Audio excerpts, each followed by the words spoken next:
Good evening and welcome to Poland Daily. I'm Nicholas Richardson and this is the news. A family of 8 perished today following an explosion and fire at a house in Styrk. The probable cause of the explosion was a gas leak caused by accidental drilling through a pipeline during construction works. The rescue operation lasted several hours.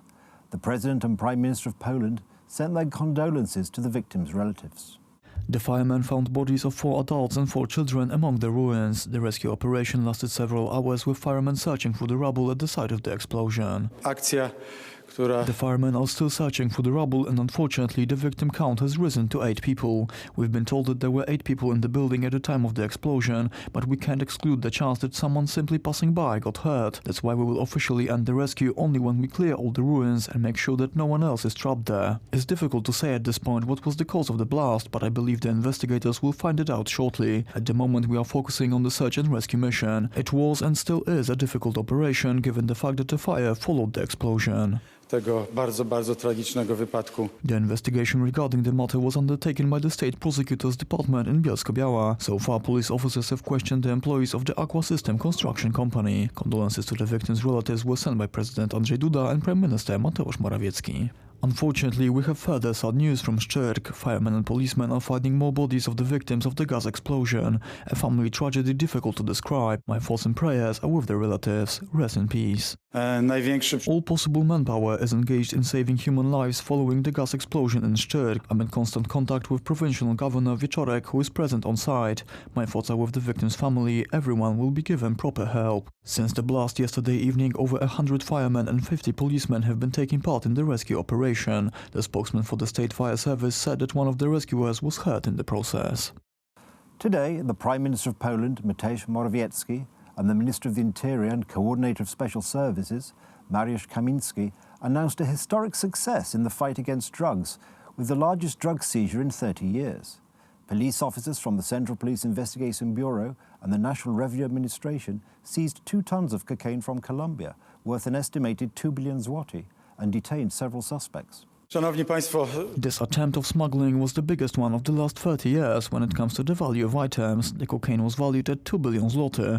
It was about 2 tons of cocaine from Colombia. Very effective actions taken by the National Revenue Administration and the Central Police Investigation Bureau prevented the attempt of smuggling on a European scale. Undoubtedly, we've witnessed the greatest success in the history of Poland when it comes to tracking down drugs. Everything indicates that the drugs were intended to be sold throughout Europe. We can say that our officers have saved Europe from a huge amount of cocaine. I also want to say that this success is a result of the professionalism and dedication of our services, the National Revenue Administration and the Central Police Investigation Bureau.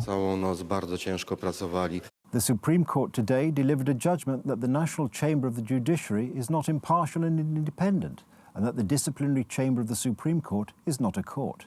In response, the spokesperson of the National Council of the Judiciary stated that this judgment of the Supreme Court has no consequences for the functioning of either the National Court Register nor the disciplinary chamber.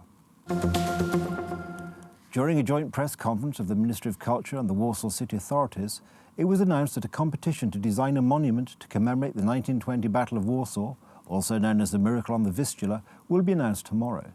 The winning design will be chosen by a commission at the end of February next year. The monument will be erected at Plac na Rozdrożu in Warsaw. I had suggested to the Deputy Mayor of Warsaw that we think together about a possible location, and back then I proposed Plac na Rozdrożu in Warsaw. I know that the city also was considering this location. The reasons named by the Deputy Mayor make the location an obvious choice. This is part of the Fathers of Independence Monuments Avenue, a principal place in Warsaw, and it will be a natural fit. I proposed the form of a triumphal arch, and when thinking about an arch, I am thinking of the classic form as we know it from Rome, close to the Rome Colosseum. The other example, more widely known than the Roman one, and in a slightly modified form, is in Paris. This type of triumphal arch is also present in hundreds of other cities as part of the historical landmarks and the city architecture. My understanding is, for the moment, that the form of the monument to commemorate the 1920 Battle of Warsaw is open, and this is extremely important. The contest will be announced being as open to any form. Fontanna, na ile to będzie możliwe, a więc on będzie troszeczkę wyprowadzony. That's the news. Thank you for watching. Stay with us for the weather, Poland Daily Business and more programs. But from me, it's have a good night and a better tomorrow.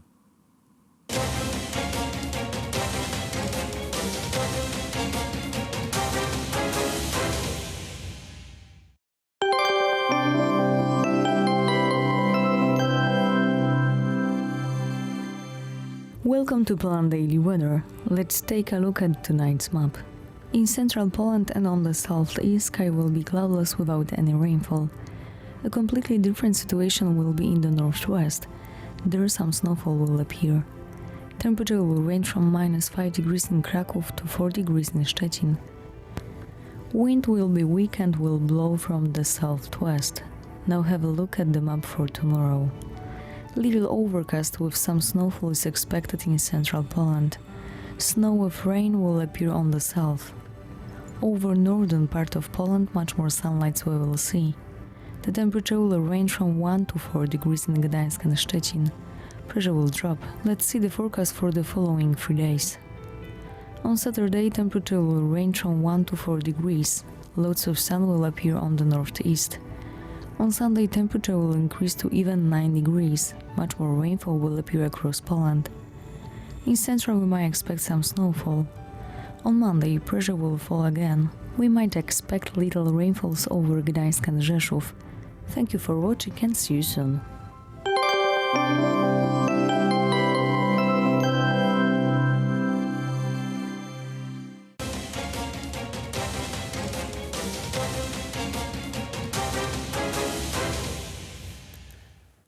Poland Daily Business Edition. End of December is a great time to publish new movies. New movie Pan T will be on Polish screens. Pan T, or Mr. T, is loosely based on a story of Dziennik or Diary 1954 by Leopold Tyrmand. But the movie producers and directors say that there's nothing in common. We have in our studio Matthew Tyrmand, the son of Leopold Tyrmand. Sir, welcome to the show. Thank you. Do you agree that this movie has nothing to do with your father? As you might expect, I do not agree. That's why there is a brewing dispute going over this project. You know, the argument and allegation that I make with my legal team in tow, is that there's quite a bit of plagiarism in this thing. This is a movie project that looks like a Polish movie project from the 90s. Source material taken, utilized, and then denied. Don't believe your lying eyes, say the producer and director and scriptwriter. The dialogues, there are many verbatim. The characters, the life, the picture of my father, the dress, the history, the personal history, the friendships, the people he meets, what he says, how he says it, the symbols, the images, the names, all of it. It is so, you know, when they set out to make this, you know, it wasn't being pretended that it wasn't not an adaptation years ago. It morphed into an inspiration, a project that was inspired by my father's life and diary. But in their inspirational moments, they forgot to take out the literal and transliteral taking of the source material put into this project. And as a result, I believe, you know, however this battle takes shape in the courts looking for remedy on this, you know, I feel I have a moral imperative to fight just for the idea that intellectual property rights and an owned asset, as this asset is owned by my family, being pirated and hijacked this way requires some sort of defense, even if, you know, the legal costs well outweigh any, you know, back-end remuneration. For me, given the activity in this country that I've engaged, I find it's a very important case that I need to take on, full on, with all my efforts. And the options in front of us are numerous, including cause of action in the USA for showing it there at a film festival. So there will be some sort of court remedy coming. You are the person quite well known in Poland, also, although you appeared here like 6-8 years ago. 10 years ago. 10 years ago. Almost April coming will be my 10-year anniversary of first entering Poland. But truth be told, the first 2 to 3 years, I was very low-key, just getting to know the country, building relationships with people, not doing anything public, not writing, not talking. For those who don't know, your father emigrated to the United States. 66. He became a right-wing writer and publisher over there, which made him sort of a star, but also created the problems. Then you grew up, then you were born, you grew up in New York. You don't speak Polish in the way that we do. Nie mówię po polsku. Jest trudno. Not in the way your father did, because he was a master of this difficult language. Yes, very much. And authors of the movie knew that you are around.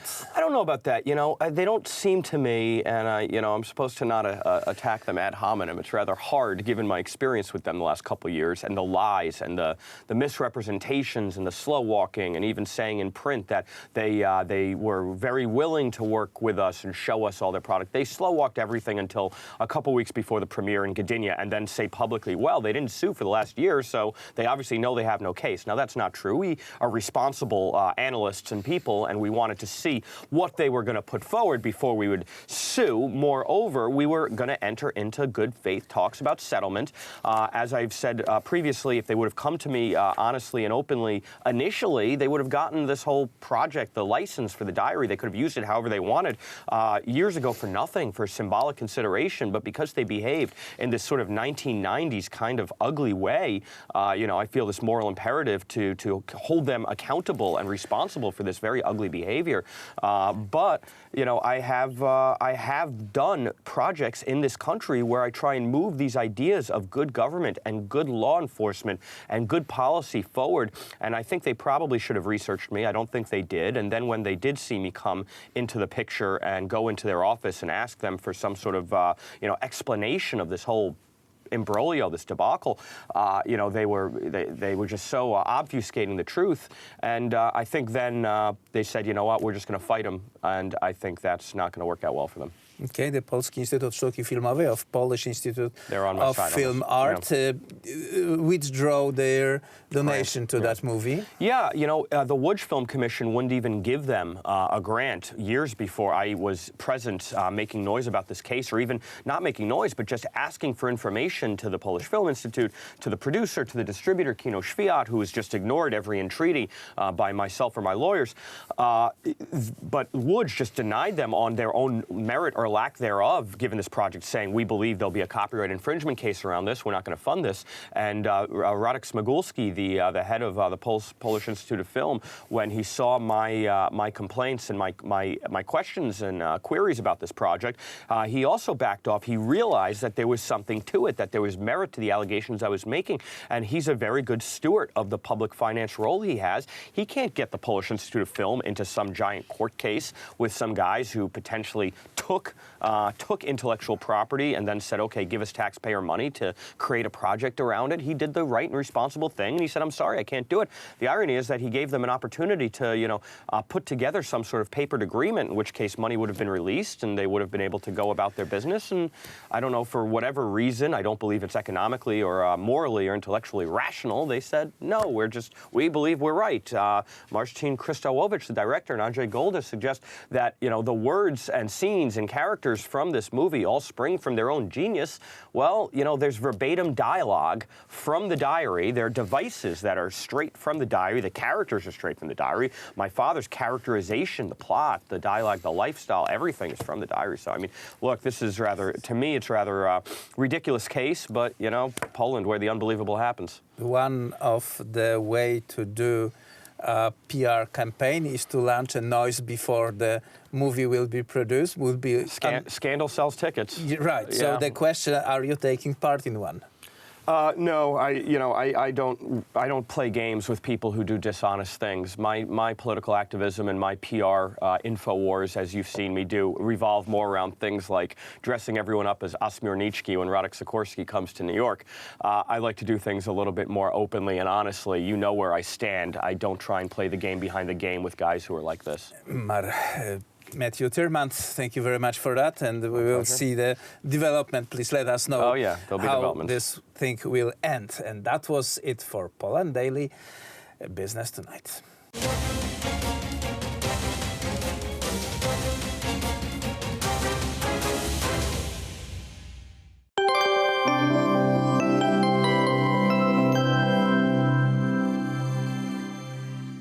Welcome back to Poland Daily Weather. Let's take a look at the forecast for tomorrow. Little overcast with some snowfall is expected in central Poland. Snow with rain will appear on the south. Over northern part of Poland, much more sunlight we will see. The temperature will range from 1 to 4 degrees in Gdańsk and Szczecin. Pressure will drop. And now let's see tomorrow's forecast for the continent. In the Balkans, temperature will range from 4 to 13 degrees in Athens. The weather will improve in Scandinavia.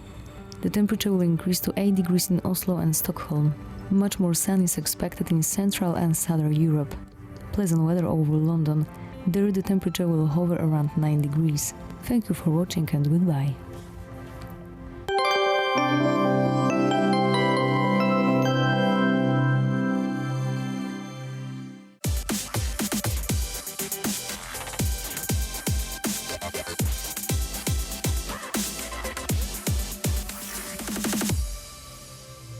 Good day, everyone. My name is Maria Kądzielska, and this is Poland Daily Culture.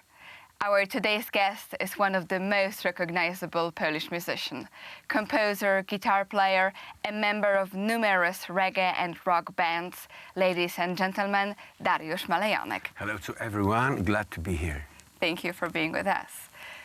But before we start the interview, let's of course listen to some of his music. Yes.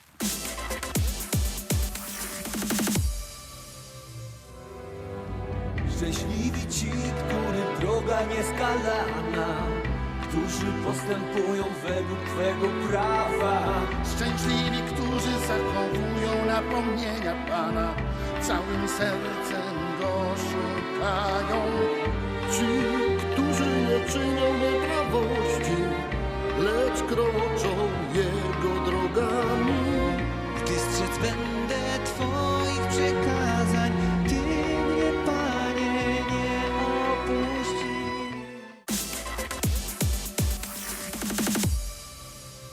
As a musician, you took part in a project called Decalogue. Yeah. There are 10 commandments, and 10 different musicians are making and composing and then later producing the songs about this specific commandment. And you had the 9th commandment: you shall not covet your neighbor's wife. And tell me, why did you take part in this project, and how did you approach it as well? I think the Decalogue is something that is, forget in It's forgotten. it's forgotten in our modern times. Yeah? That people think that it's something not trendy. It's that we can live freely and we can do what we want to do. Yeah, and I think there is it causes is so much problems in the earth, especially in Western Europe, yeah, when the face is going down, and I think that without the Decalogue, without the 10 words of life, yes, it's that it's we can find a way, find a way. Our path in life. Yes, because it's like that we, for example, we are on a desert, and if we don't know which way to go, which way to go, we will die. Yeah, so it's Decalogue is something like this. Yes. Yeah, so I think it's very important in our times, and we climbed in the biggest mountains Exactly. So you took of this Poland. song with you, and this commandment as well, and you climbed Mont Blanc. Yeah, we had small tablets with 10 commandments. They were quite heavy, yeah, but it was not original ones. Of course. But they were, and we tried to climb Mont Blanc. Yes. How far did you get? We about 4,000 meters above the sea, but we can't reach the top because of weather. Yes, because the weather was changed, and we should came back. But we were 4,000 meters. It was quite sea level. It's quite high. We have priests, with us, and we made mass, yes. So you carry the above mass. all the Europe, yes, and that Europe should remember about Decalogue if we want to stay alive. That's a very strong statement, I would say, but probably true. I think so. And how this project, how this undertaking and taking part in it changed you in a way? Do you feel that, or also, because you're not the only musician who took part in it, there were others? Yes, it was really great musician. Marcin Pospieszalski was the head of the musical project, and he invited some musicians like me and many more, and we. Michał Lorenz, and before this we were with these tablets. We were in Holy Land and Mount Sinai. Yeah.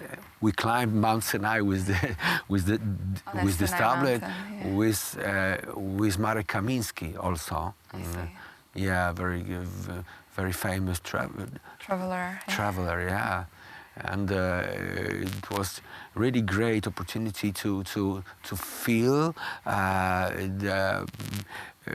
to be on this in Mount Sinai was near this place when Moses arrived. Yeah, it was really great experience for us. And after this, year after, we tried to climb on the Mont Blanc.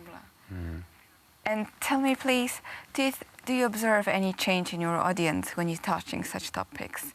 And when you're showing here, me, a reggae and a rock musician, is touching Ten Commandments? You mean, yes, I can say some testimonies about the people who were, for example, they were coming to our concert, and they, for example, were non-believer, and after the concert, something changed in their lives, in their souls.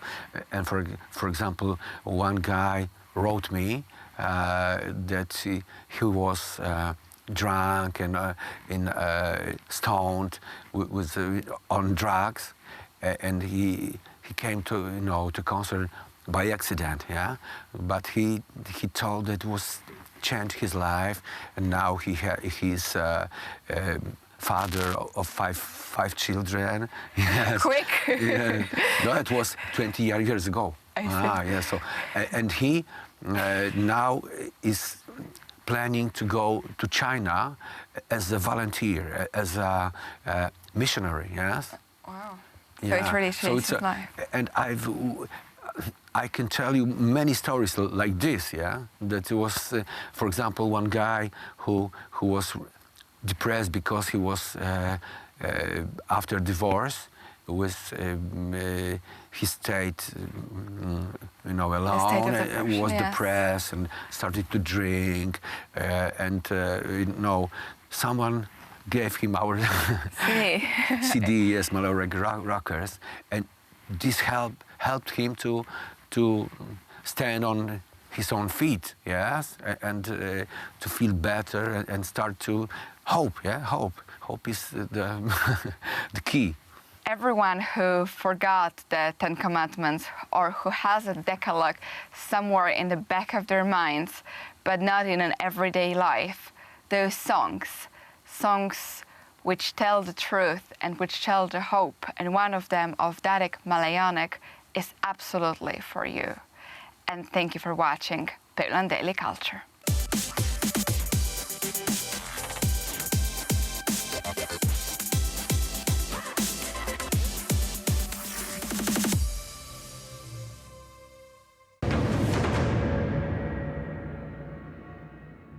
Welcome back to Poland Daily History, where we're looking at Poland's geopolitical situation. And I'm joined in the studio by Albert Swidzynski, who is an expert on geopolitical affairs. Albert, welcome back. Let's talk, if we may now, about 1939 and the outbreak of the Second World War, which, of course, clearly showed Poland's geographical position at its most precarious, it's probably fair to say.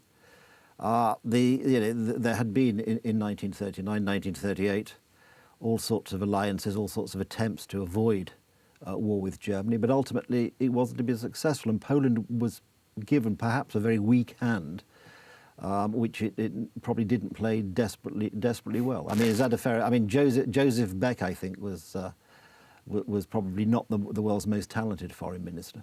I would absolutely agree. I wouldn't put it better myself. We were dealt a weak hand and we played it catastrophically poorly, which is very obvious if you look at the history, at how the September campaign went, how the Second World War went, and what happened to Poland after that. It was by any metric, it was a disaster, unfortunately. And I think, obviously we hear here in Poland, 1st of September 1939, Poland first to fight. But of course, depending on where you are in the world, when the Second World War actually began for your country. And I think it's probably fair to say one of the mistakes, I think it's now seen as a mistake, was following the carve-up as Czechoslovakia and Hitler's invasion, of annexing of those bits of Czechoslovakia he hadn't actually obtained via the Munich Treaty. Poland's attempt also to take some territory was not perceived particularly well either in the West or, rather remarkably, by the Soviet Union. Absolutely. I mean, when it comes to when the Second World War started, it was, some say it was a long truce, because the underlying issues there and the position of Germany that was very much weakened after the Treaty of Versailles made it in a way unavoidable that they were going to have some extra time following the First World War. And then you look at 1936 and the beginning of the Spanish Civil War, and there was also some distinctive qualities. So indeed, and I think it's worth pointing out the Spanish Civil War, I think, by both the Soviet Union and Nazi Germany, rather cynically, was a way of testing their weapons, a way of sort of testing how ready they were to fight. Absolutely. And I think a lot of people don't really connect the two. Sure, absolutely. But when it comes to annexation of Czechoslovakia and Poland deciding to go forth with taking over Zaorze, that was of course a mistake. And also, the fact that basically just as remilitarization of Rhineland went without a significant Western opposition, and then, of course, the Munich conference was also a continuous. There was a continuous series of appeasement, of trying to appease. Which, of course, was when we look at it back now, the benefit of hindsight, we think of appeasement as being something really awful, and how could they?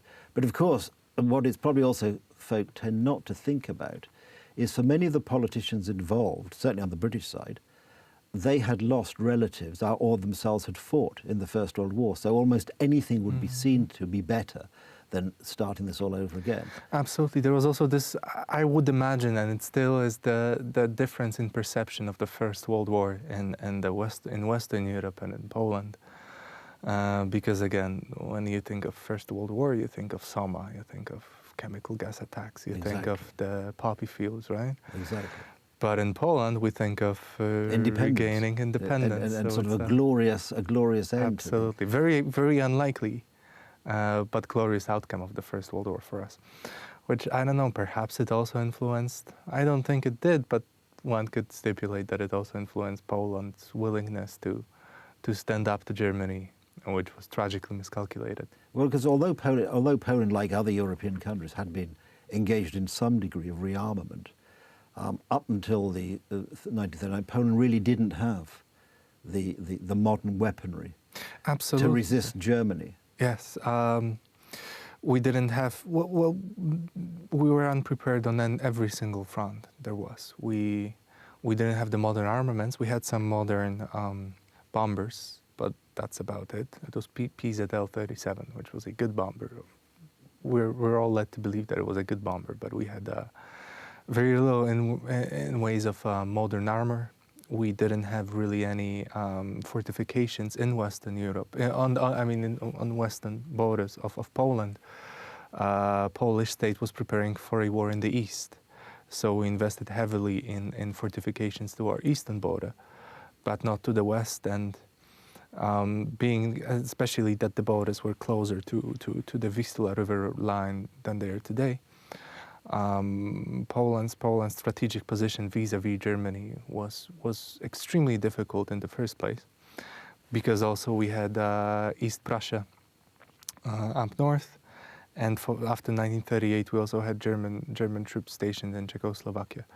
So and of course, and then that led to the demand, of course, of the famous Danzig corridor. Well, the Absolutely. Germans wanted Danzig, which was a free city. Sorry, at that point they wanted it to be German again. yes. They then, of course, suggested this idea of the Polish corridor linking East Prussia with Germany proper.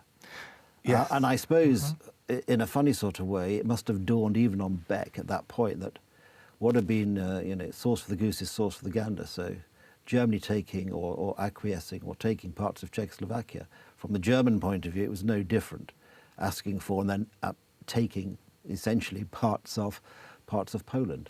And I think, would you say that it probably, this whole taking of part of Czechoslovakia sort of slightly undermined the Polish moral case in terms of being able to call on the help of others? Absolutely, it definitely didn't help. But at the end of the day, the moral case would not have mattered. It was a bad decision.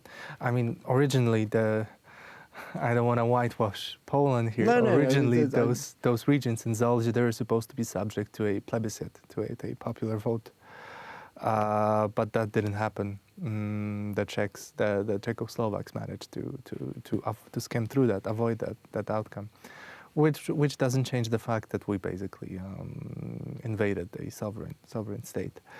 Which makes it harder to cry foul when a sovereign state invades you. Sure, especially. I mean, it probably came as a nasty surprise, of course. Although Poland, again, as we spoke earlier, in this very difficult geopolitical position, the German border very close to Warsaw, the eastern border much further away, and of course, probably it wasn't taken into account the sort of development of the eastern border in terms of major roads and highways meant it would be much harder for an invasion to come that way anyway.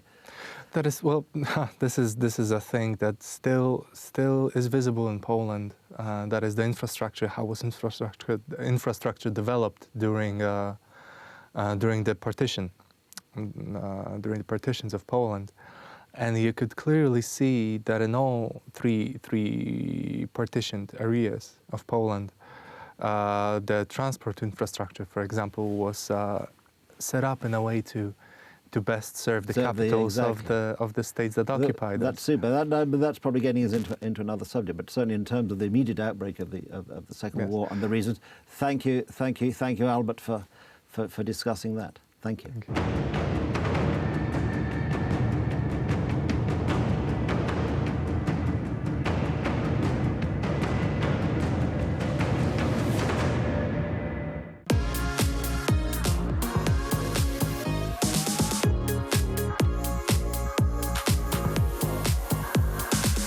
Hello and welcome to Poland Daily Travel. In the next series of episodes, we're headed south, that is south of Warsaw, to the Świętokrzyska area. Here in the Holy Cross Mountains lies the town of Sandomierz. It's an extraordinary place, still exuding its medieval flavor. Its tilted marketplace is remarkable. I've never seen one like it. Talk about the Leaning Tower of Pisa. This whole marketplace is leaning. From the medieval Opatów Gate, you get a good view of the surrounding area, with the Vistula River stretching off in the distance, both north and south. There are many mysteries in Sandomierz, including hundreds of meters of underground passages. There's also a personal favorite, and that is the recreated medieval armory.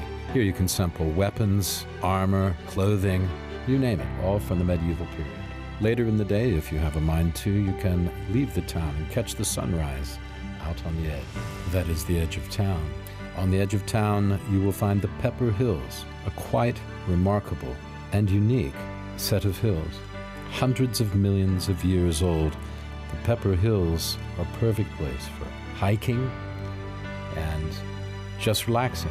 It's a marvelous preserve of ancient habitation and the perfect place to watch the sun go down. So come along with us to Sandomierz. It's quite unique. I'm willing to bet you've never seen anything quite like it. So watch Poland Daily Travel. After all, we do it for you. So take a little bit of time and like us on Facebook or on YouTube. And if you're really daring, subscribe. That's Poland Daily Travel.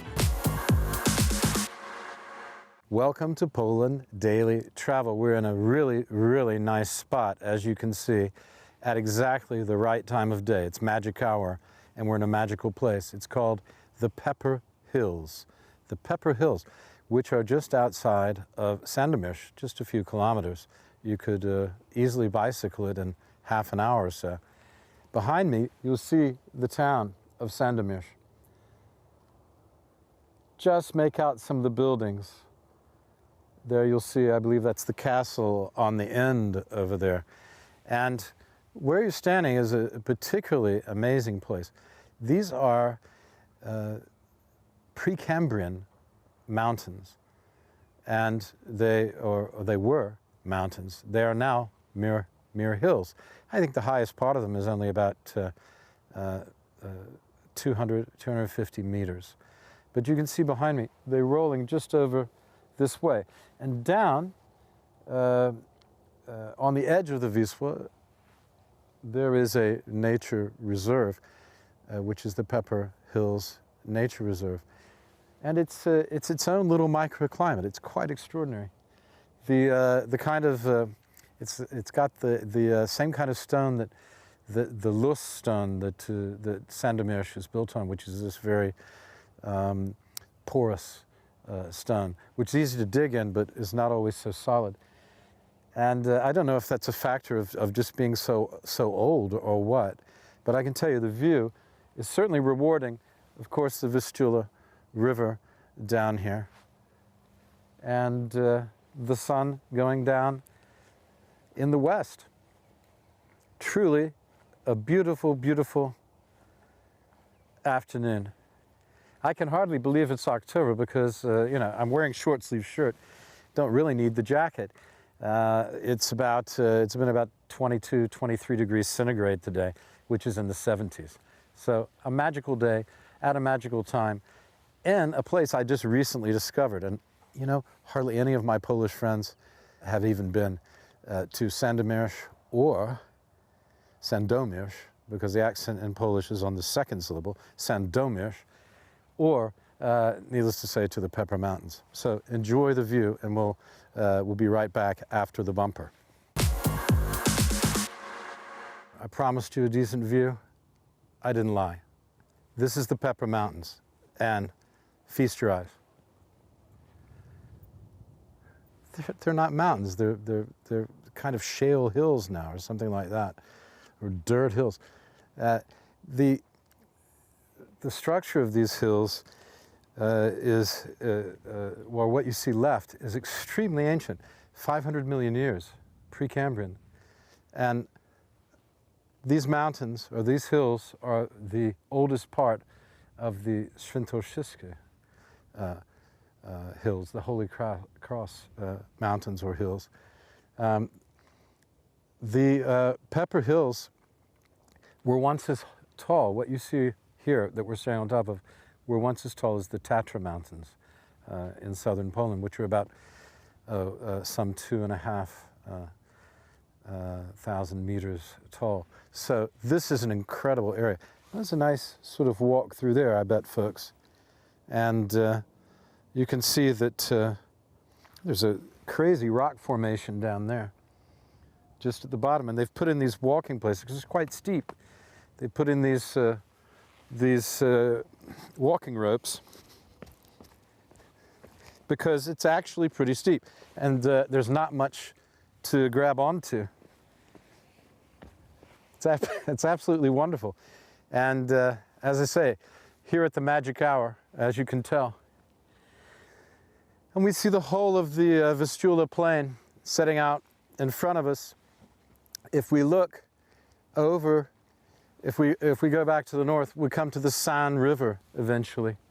And I mean, this is an incredibly fertile part of the world. It's a very, very productive farming area. And not a bad area, tourist area either. These are cool, these ropes. I like this a lot.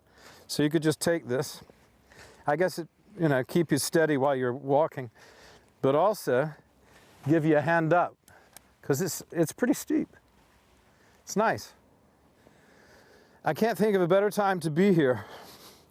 In late October, Halloween around the corner, All Souls Day around the corner, the 1st of November, about a week away, actually a week away. And, you know, look, it's that nice out. I don't even need the coat. Just got my sound in it, so I have to keep it, but it doesn't get better than this. I think I'm going to walk down a bit. Why don't you just watch me descend here? Yeah.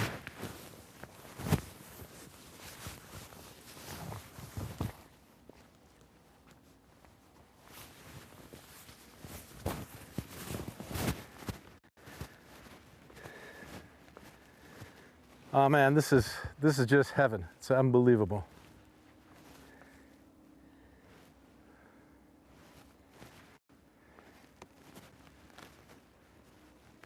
Okay, that's Poland Daily Travel from the Pepper Mountains. Enjoy the scenery, folks, at Magic Hour. That's enough from me. I'm out. See you later.